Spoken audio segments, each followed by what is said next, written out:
Novak Djokovic could not be blamed for having an axe or two to grind at the US Open. Novak Djokovic has claimed he will not be mulling over missing last year or Carlos Alcaraz when he makes his return to the US Open. The Serbian superstar's last match in New York ended in tears and cheers from the crowd in 2021 when he lost the final, and his chance to complete a career Grand Slam, to Daniil Medvedev.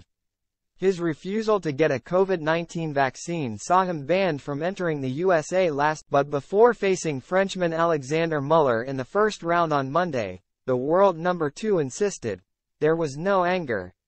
It was last year during the Open that I felt it's a pity that I am not there. I felt sad for not being able to participate. But this year is this year. I don't think about what happened in the last year or the last couple of years.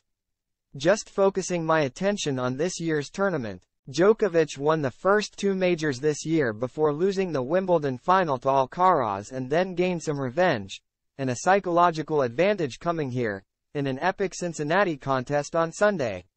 The 36-year-old will now bid again to win his 24th Grand Slam singles title and equal the record set by Margaret Court.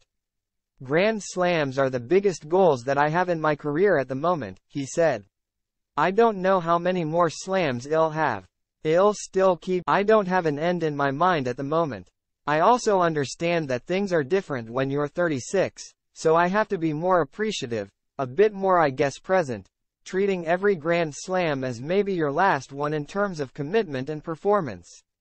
I see this every Grand Slam that I play right now as really a golden opportunity to make more history.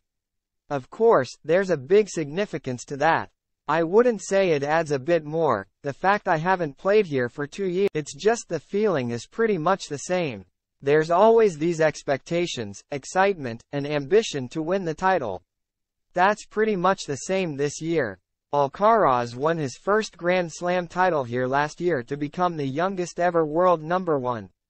His lead at the top of the rankings was cut to only 20 points after Djokovic won a 3-set classic in the final in Cincinnati. The top 2 seeds are on collision course to clash again in the final here on September 10. Djokovic, who won his 3rd US Open title in 2018, said, "I think it's also in a way disrespectful to your next opponent if you're already thinking about your finals matchup. Even though I've had tremendous success, maybe you could argue that I could already start thinking about later phases and stages in the tournament, but that kind of mindset never really resonated with me. But Carlos is number 1 in the world. He's definitely one of the best players in the world the last couple years. Sure, there's always an eye that follows him from my team, from any other team. I know that the same goes for me probably.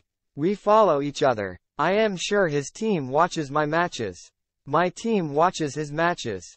It's no secret. But seriously working on a practice court on something that is related to Alcaraz, it only happens if I get to play him.